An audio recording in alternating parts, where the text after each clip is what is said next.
ನೋಡ್ತಾ ಇದ್ರ ವಿವಿಸಿ ನ್ಯೂಸ್, ನಾನು ಸ್ವಾಗತ. ಹಾಸನ ಜಿಲ್ಲೆಯ ಪ್ರಮುಖ ಸುದ್ದಿಗಳ ಕ್ವಿಕ್ ರೌಂಡ್ ಆಫ್ ನಲ್ಲಿ ಮೊದಲನೇದಾಗಿ ಹೆಡ್ಲೈನ್ಸ್. 30 ಕೋಟಿ ಬಿಡುಗಡೆಗೆ ಸಮ್ಮತಿ, ಸ್ವರೂಪ್ ಎಚ್ಡಿಡಿ ಪತ್ರಕ್ಕೆ ಗಡ್ಕರಿ ಸ್ಪಂದನೆ, ಹಾಸನದ ಅಭಿವೃದ್ಧಿಗೆ ಕೇಂದ್ರದ ಕತೆ ತಟ್ಟಿದ ಸ್ವರೂಪ್ ಪ್ರಕಾಶ್. ಬಿ ರಿಪೋರ್ಟ್ ಸಲ್ಲಿಸಿದ ಸಿಐಡಿ, ಅಸಹಜ ಲೈಂಗಿಕ ದೌರ್ಜನ್ಯ ಕೇಸ್ನಲ್ಲಿ ಸೂರಜ್ ರೇವಣ್ಣಗೆ ಬಿಗ್ ರಿಲೀಫ್. ಸಕಲೇಶಪುರದಲ್ಲಿ ಭಾರೀ ಮಳೆ ಆರ್ಭಟ, ಶಿರಡಿಘಾಟ್ನಲ್ಲಿ ಗುಡ್ಡ ಕುಸಿತ, ರಸ್ತೆ ಸಂಚಾರ ಬಂದ್. ಹಾಸನ ಜಿಲ್ಲೆಯಲ್ಲಿ ಮತ್ತೊಂದು ಹೃದಯಾಘಾತ ಪ್ರಕರಣ, 22 ವರ್ಷದ ಯುವತಿ ಹಾರ್ಟ್ ಅಟ್ಯಾಕ್ಗೆ ಬಲಿ, ಮೃತರ ಸಂಖ್ಯೆ 15ಕ್ಕೆ ಏರಿಕೆ. ಅತಿವೃಷ್ಟಿಯಿಂದ ಪ್ರತಿ ವರ್ಷ ಕಾಫಿ ಬೆಳೆ ಹಾಳಾಗ್ತಾ ಇರ್ತಕ್ಕಂಥ ಹಿನ್ನೆಲೆ ಫಸಲ್ ಬಿಮಾ ವ್ಯಾಪ್ತಿಗೆ ಕಾಫಿ ಸೇರಿಸಲು ಆಗ್ರಹ.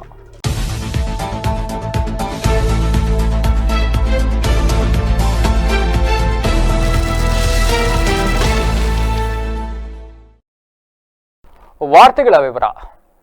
ಹಾಸನ ನಗರಸಭೆಯನ್ನ ಮಹಾನಗರ ಪಾಲಿಕೆಯನ್ನಾಗಿ ಏನೋ ಮಾಡಿ ಆಯಿತು.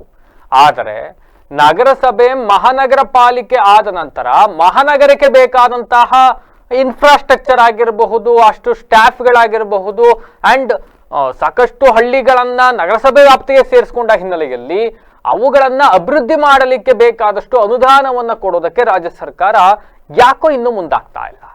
ಬಟ್ ಜನಗಳ ಪರಿಸ್ಥಿತಿ ಹೆಂಗಾಗ್ಬಿಟ್ಟಿದೆ ಅಂತ ಅಂದ್ರೆ, ತಾವೆಲ್ಲ ಗ್ರಾಮಾಂತರ ಪ್ರದೇಶಗಳಿದ್ದವರು, ಗ್ರಾಮ ಪಂಚಾಯತಿ ವ್ಯಾಪ್ತಿಯಲ್ಲಿದ್ದವರು, ಇಷ್ಟು ದಿವಸ ತಮ್ಮ ಏರಿಯಾದಲ್ಲಿ ರಸ್ತೆ, ಮತ್ತೊಂದು ಕುಡಿಯೋ ನೀರು, ಇನ್ನೊಂದು ಮಗದೊಂದು ಏನೇ ಸಮಸ್ಯೆ ಆದ್ರೂ ಕೂಡ ಇಷ್ಟು ದಿನ ಗ್ರಾಮ ಪಂಚಾಯತಿಗೆ ಮನವಿ ಸಲ್ಲಿಸ್ತಾ ಇದ್ರು. ಬಟ್ ಈಗ ಪರಿಸ್ಥಿತಿ ಬದಲಾಗಿ ಹೋಗ್ಬಿಟ್ಟಿದೆ, ನಗರಸಭೆಗೆ ಬದಲಾಗಿದೆ. ನಗರಸಭೆಯಲ್ಲಿ ಈ ಹಿಂದೆ ಎಷ್ಟು ಅಧಿಕಾರಿಗಳಿದ್ರು, ಈ ಹಿಂದೆ ಏನ್ ಸ್ಟಾಫ್ ಇತ್ತು, ಅವೆಲ್ಲ ಅಷ್ಟೇ ಇದ್ದಾರೆ. ಆದರೆ ವ್ಯಾಪ್ತಿ ದೊಡ್ಡದಾಗಿದೆ. ಬರ್ತಾ ಇರ್ತಕ್ಕಂಥ ಅನುದಾನ ಈ ಹಿಂದೆ ಎಷ್ಟು ಬಂದಿತ್ತು ಅದನ್ನು ಹೊರತುಪಡಿಸಿದರೆ ಹೆಚ್ಚುವರಿ ಅನುದಾನ ಮಹಾನಗರ ಪಾಲಿಕೆ ಆದ ಮೇಲೆ ಬರಲಿಲ್ಲ. ಹೀಗಾಗಿ ಹಾಸನ ನಗರವನ್ನ ಅಂದುಕೊಂಡಂತೆ ಅಭಿವೃದ್ಧಿ ಪಡಿಸ್ಲಿಕ್ಕೆ ಆಗದೆ ಇರ್ತಕ್ಕಂಥ ಪರಿಸ್ಥಿತಿ ನಿರ್ಮಾಣ ಆಗೋಗಿದೆ.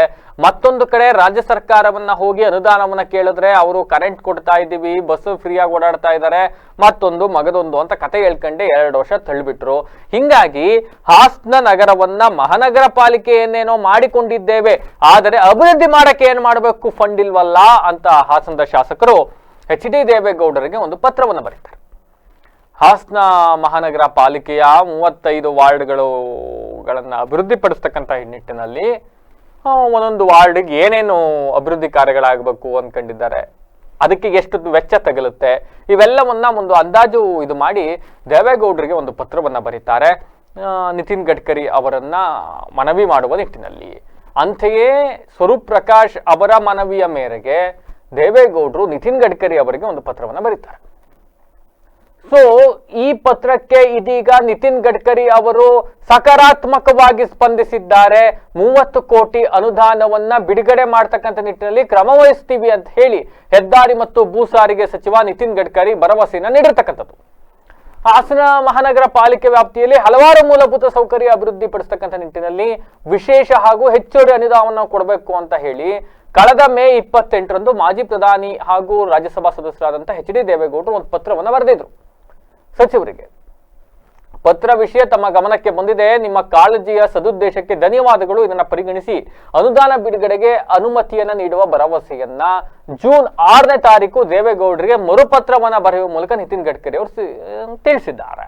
ಇನ್ನು ಇದಕ್ಕೂ ಮುನ್ನ ಹಾಸನದ ಶಾಸಕ ಸ್ವರೂಪ್ ಪ್ರಕಾಶ್ ಆಗ್ಲೇ ಹೇಳಿದಂಗೆ ಮೇ 23ನೇ ತಾರೀಕು ರಾಜ್ಯ ಸರ್ಕಾರ ಮತ್ತೆ ದೇವೇಗೌಡರು ಇಬ್ಬರಿಗೂ ಕೂಡ ಪತ್ರವನ್ನ ಬರೆದಿದ್ರು. ಮಹಾನಗರ ಪಾಲಿಕೆ ವ್ಯಾಪ್ತಿಗೆ ಹೊಸದಾಗಿ 37 ಹಳ್ಳಿಗಳ ಸೇರ್ಪಡೆ ಆಗಿದ್ದಾವೆ.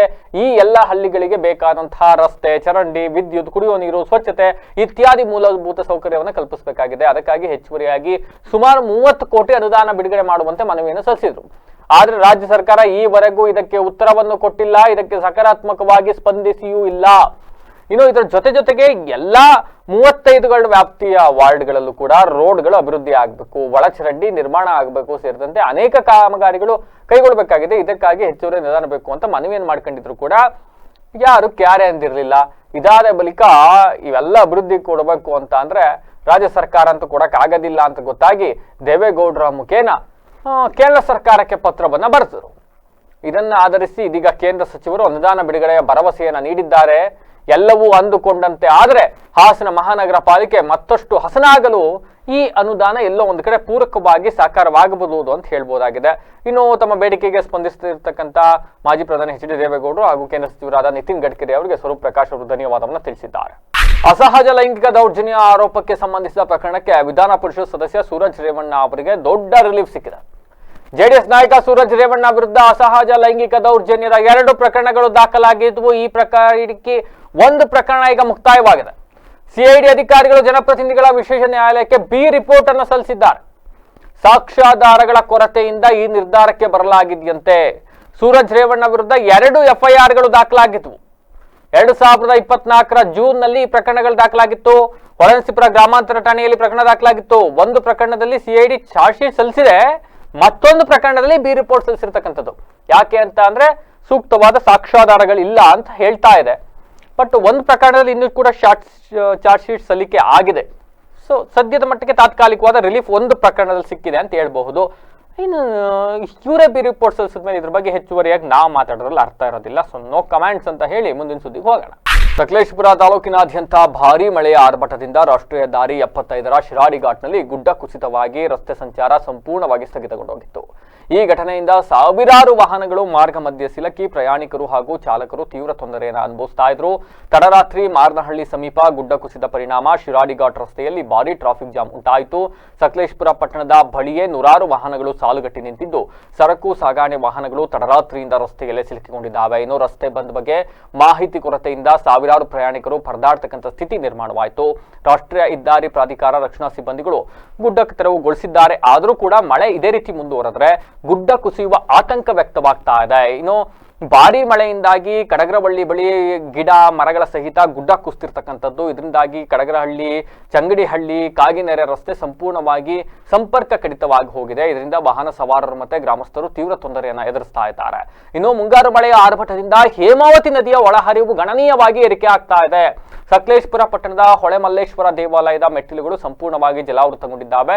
ನದಿಯ ದಡದಲ್ಲಿರುವ ರೈತರ ಜಮೀನುಗಳು ಮತ್ತು ಲೇಔಟ್ಗಳಿಗೆ ನೀರು ನುಗ್ಗಿದೆ. ಇನ್ನು ರೈತರು ಆತಂಕದಲ್ಲಿದ್ದಾರೆ. ಮಳೆಯ ತೀವ್ರತೆ ಮುಂದುವರೆದರೆ ಇನ್ನಷ್ಟು ಹಾನಿಯಾಗುವ ಸಾಧ್ಯತೆಗಳಿದ್ದು ಸ್ಥಳೀಯ ಆಡಳಿತ ಎಚ್ಚರಿಕೆಯಿಂದ ಕಾರ್ಯನಿರ್ವಹಿಸ್ತಾ ಇದೆ. ಇನ್ನು ಪ್ರಯಾಣಿಕರು ಹಾಗೂ ವಾಹನ ಸವಾರರು ಪರ್ಯಾಯ ಮಾರ್ಗವನ್ನು ಬಳಸಿ ಸುರಕ್ಷಿತವಾಗಿ ಸಂಚರಿಸುವಂತೆ ಅಧಿಕಾರಿಗಳು ಮನವಿಯನ್ನು ಕೂಡ ಸಲ್ಲಿಸಿದ್ದಾರೆ.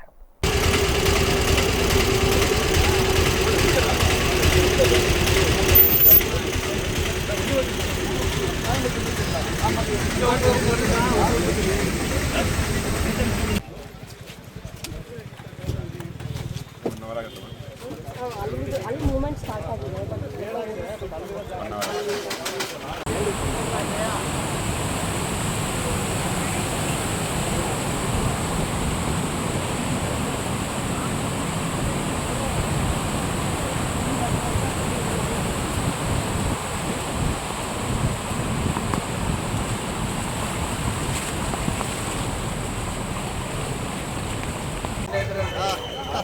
ಆಂಬ್ಯುಲೆನ್ಸ್ ಯಾರು ಬಿಡಿ ಒಂಚೂರು ಆಂಬ್ಯುಲೆನ್ಸ್ ಕಳಿಸ್ರಿ.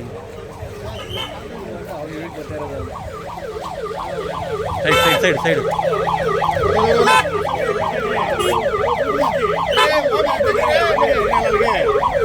ಹಾಸನ ಜಿಲ್ಲೆಯಲ್ಲಿ ಹೃದಯಾಘಾತಕ್ಕೆ ಮತ್ತೊಂದು ಜೀವ ಬಲಿಯಾಗಿದೆ. ಹೊಳೆನರಸೀಪುರ ತಾಲೂಕಿನ ಕಟ್ಟಳ್ಳಿ ಗ್ರಾಮದ ಸುಪ್ರಿಯಾ 22 ವರ್ಷ ಯುವತಿ ನಿನ್ನೆ ಹೃದಯಾಘಾತಕ್ಕೆ ಬಲಿಯಾಗಿದ್ದಾಳೆ. ಗ್ರಾಮದ ಕೃಷ್ಣಮೂರ್ತಿ ಮತ್ತೆ ರೂಪಾ ಅವರ ದಂಪತಿಯ ಪುತ್ರಿ ಸುಪ್ರಿತಾ ಕುಟುಂಬದೊಂದಿಗೆ ಬೆಂಗಳೂರಿನ ಬ್ಯಾಟರಾಯನಪುರದಲ್ಲಿ ವಾಸವಾಗಿದ್ರು. ಮುಕ್ತ ವಿವಿಯಲ್ಲಿ ಪದವಿಯನ್ನು ಕೂಡ ಆಕೆ ಓದ್ತಾ ಇದ್ರು. ವಿದ್ಯಾಭ್ಯಾಸದ ಜೊತೆಗೆ ಕೆಲಸವನ್ನ ಮಾಡ್ಕೊಂಡಿದ್ರು. ಆದ್ರೆ ನಿನ್ನೆ ಮನೆಯಲ್ಲಿದ್ದ ವೇಳೆಗೆ ಎದೆನೋವು ಕಾಣಿಸ್ಕೊಂಡಿದೆ. ಕೂಡಲೇ ಪೋಷಕರ ಬಳಿ ಎದೆನೋವು ಅಂತ ಹೇಳಿ ಕುಸಿದು ಬಿದ್ದಿದ್ದಾರೆ. ಪೋಷಕರು ಆಸ್ಪತ್ರೆಗೆ ಕರೆದುಕೊಂಡು ಹೋಗುವ ವೇಳೆಗೆ ಸುಪ್ರಿತಾ ಹೃದಯಾಘಾತದಿಂದ ಸಾವನ್ನಪ್ಪಿಬಿಟ್ಟಿದ್ದಾರೆ. ಈ ಮೂಲಕ ಹಾಸನದಲ್ಲಿ ಕಳೆದ 1-2 ತಿಂಗಳಲ್ಲಿ 15ನೇ ಸಾವು ಇದಾಗಿ ಹೋಗ್ಬಿಟ್ಟಿದೆ. ಅತಿವೃಷ್ಟಿಯಿಂದ ಪ್ರತಿ ವರ್ಷ ಹಾಳಾಗ್ತಾ ಇರತಕ್ಕಂಥ ಕಾಫಿ ಬೆಳೆಯನ್ನ ಫಸಲ್ ಬಿಮಾ ವ್ಯಾಪ್ತಿಗೆ ಸೇರಿಸಿ ಪರಿಹಾರ ನೀಡುವಂತೆ ಜಿಲ್ಲಾ ಪ್ಲಾಂಟರ್ಸ್ ಸಂಘ ಒತ್ತಾಯಿಸಿದೆ. ಸುದ್ದಿಗೋಷ್ಠಿಯಲ್ಲಿ ಮಾತನಾಡಿರ್ತಕ್ಕಂಥ ಕೆಜಿಎಫ್ ರಾಜ್ಯ ಪ್ರತಿನಿಧಿ ಸುರೇಂದ್ರ ಅವರು ಈ ಬಾರಿ ಮೇ ತಿಂಗಳ ಕೊನೆಯ 10 ದಿನಗಳಲ್ಲಿ ನಿರಂತರವಾಗಿ ಅಕಾಲಿಕ ಮಳೆ ಸುರಿದು ಕಾಫಿ ಉದ್ಯಮದ ಮೇಲೆ ಪ್ರತಿಕೂಲ ಪರಿಣಾಮವನ್ನು ಬೀರಿದೆ. ಇನ್ನು ಮಲೆನಾಡಲ್ಲಿ ಜೂನ್ 15-20ಕ್ಕೂ ಮುಂಚೆಯೇ ಮಳೆ ಶುರುವಾಗಿದ್ದರಿಂದ ಕಾಫಿ ತೋಟಗಳಲ್ಲಿ ಸಮರ್ಪಕ ಕೆಲಸ ಮಾಡಲಾಗ್ತಾ ಇಲ್ಲ. ಹೀಗಾಗಿ 30ರಿಂದ 40 ದಿನಗಳಿಂದ ಎಡಬಿಡದೆ ಮಳೆ ಆಗ್ತಾ ಇರೋದ್ರಿಂದ ಶೀತದ ವಾತಾವರಣ ಹೆಚ್ಚಾಗಿ ಕೊಳೆ ರೋಗ ಕಾಣಿಸ್ಕೊಳ್ತಾ ಇದೆ. ಸದ್ಯದ ಮಾಹಿತಿ ಪ್ರಕಾರ ಈಗಾಗಲೇ ಶೇಕಡ 30ರಷ್ಟು ಕಾಫಿ ಫಸಲು ಸಂಪೂರ್ಣವಾಗಿ ಹಾಳಾಗಿ ಹೋಗಿದೆ. ಹೀಗಾಗಿ ಈ ಬೆಳೆಯನ್ನು ಅಂದ್ರೆ ಕಾಫಿ ಬೆಳೆಯನ್ನು ಕೂಡ ಇತ್ಯಾದಿ ಬೆಳೆಗೆ ಸೇರಿದಂತೆ ಫಸಲ್ ಬಿಮಾ ಯೋಜನೆ ಅಡಿಗೆ ಸೇರಿಸಿ ಸೂಕ್ತ ಪರಿಹಾರ ನೀಡಬೇಕು ಅಂತ ಮನವಿ ಮಾಡಿದ್ದಾರೆ. 96-97 ಇಸ್ವಿ ನಂತರ ಈವರೆಗೆ ಈ ವರ್ಷದಂಥ ಡೋಲಾಯಮಾನ ಪರಿಸ್ಥಿತಿ ಅಂದರೆ ಸೈಕ್ಲೋನ್ ಯಾವುದು ಅಥವಾ ಇಲ್ಲಿ ನಡೆದಿರುವಂಥ ಅತಿವೃಷ್ಟಿ ಯಾವುದು, ಯಾವ ಕ್ಷಣದಲ್ಲಿ ನಮಗೆ ಮುಂಗಾರು ಪ್ರವೇಶ ಆಯಿತು ಅನ್ನೋದ್ರ ಬಗ್ಗೆ ಯಾವುದೇ ಖಚಿತವಾದಂಥ ಒಂದು ಡಿಫ್ರೆನ್ಸಿಯೇಷನ್ ಇಲ್ಲದಲೇ ಈ ಸರಿ ಮಳೆಗಾಲ ನಮಗೆ ಕಾಲಿಟ್ಟಿದೆ. ಒಂದು ಸಣ್ಣ ಉದಾಹರಣೆ ಹೇಳಬೇಕು ಅಂತ ಹೇಳಿದ್ರೆ, ಸಕಲೇಶಪುರ ತಾಲೂಕಿನ ಹೆತ್ತೂರು ಭಾಗದ 3 ಗ್ರಾಮಗಳಲ್ಲಿ ಈ ವರ್ಷ ಇವತ್ತಿನ ಬೆಳಗಿನವರೆಗೂ ಹತ್ತಿಹಳ್ಳಿಯಲ್ಲಿ 105 ಅಂಗುಲ ಮಳೆ ಆಗಿದೆ. 24ನೇ ಇಸ್ವಿಯಲ್ಲಿ ಇದೇ ದಿನ 30 ಇಂಚು ಅಂದರೆ 1:3. ಮಂಕನಹಳ್ಳಿಯಲ್ಲಿ 118 ಇಂಚು, ಹೋದ ವರ್ಷ ಇವತ್ತಿಗೆ 25 ಇಂಚು. ಹೆತ್ತೂರು ಅದರ ಸುತ್ತಮುತ್ತ ಇವತ್ತು ಬೆಳಗ್ಗೆಗೆ 74 ಅಂಗುಲ ಮಳೆಯಾಗಿದೆ. ಇದು ಕೇವಲ 26 ದಿವಸದ ಮಳೆ. ಹೋದ ವರ್ಷ ಇದೇ ಸಂದರ್ಭದಲ್ಲಿ ಕೇವಲ 17 ಇಂಚು ಮಳೆ ಆಗಿತ್ತು. ಅಂದರೆ ಈ ವರ್ಷದ ಮಳೆ ತೀವ್ರತೆ ತಮ್ಮ ಎಷ್ಟಿದೆ ಅಂತ. ಈಗ ಮತ್ತೊಮ್ಮೆ ಹೆಡ್ಲೈನ್ಸ್. 30 ಕೋಟಿ ಬಿಡುಗಡೆಗೆ ಸಮ್ಮತಿ, ಸ್ವರೂಪ್ HDD ಪತ್ರಕ್ಕೆ ಗಡ್ಕರಿ ಸ್ಪಂದನೆ, ಹಾಸನದ ಅಭಿವೃದ್ಧಿಗೆ ಕೇಂದ್ರದ ಕತೆ ತಟ್ಟಿದ ಸ್ವರೂಪ್ ಪ್ರಕಾಶ್. ಬಿ ರಿಪೋರ್ಟ್ ಸಲ್ಲಿಸಿದ CID, ಅಸಹಜ ಲೈಂಗಿಕ ದೌರ್ಜನ್ಯ ಕೇಸ್ನಲ್ಲಿ ಸೂರಜ್ ರೇವಣ್ಣಗೆ ಬಿಗ್ ರಿಲೀಫ್. ಸಕಲೇಶಪುರದಲ್ಲಿ ಭಾರೀ ಮಳೆ ಆರ್ಭಟ, ಶಿರಡಿಘಾಟ್ನಲ್ಲಿ ಗುಡ್ಡ ಕುಸಿತ, ರಸ್ತೆ ಸಂಚಾರ ಬಂದ್. ಹಾಸನ ಜಿಲ್ಲೆಯಲ್ಲಿ ಮತ್ತೊಂದು ಹೃದಯಾಘಾತ ಪ್ರಕರಣ, 22 ವರ್ಷದ ಯುವತಿ ಹಾರ್ಟ್ ಅಟ್ಯಾಕ್ಗೆ ಬಲಿ, ಮೃತರ ಸಂಖ್ಯೆ 15ಕ್ಕೆ ಏರಿಕೆ. ಅತಿವೃಷ್ಟಿಯಿಂದ ಪ್ರತಿ ವರ್ಷ ಕಾಫಿ ಬೆಳೆ ಹಾಳಾಗ್ತಾ ಇರ್ತಕ್ಕಂಥ ಹಿನ್ನೆಲೆ ಫಸಲ್ ಬಿಮಾ ವ್ಯಾಪ್ತಿಗೆ ಕಾಫಿ ಸೇರಿಸಲು ಆಗ್ರಹ. ಇದಾಗಿತ್ತು ಹೊತ್ತಿನ ವಿಶೇಷ. ನಿರಂತರ ಸುದ್ದಿಗಾಗಿ ನೋಡ್ತಾರೆ ವಿವಿಸಿ ಟಿವಿ. ಸದ್ಯದ ಕಡೆ ನಮಸ್ಕಾರ.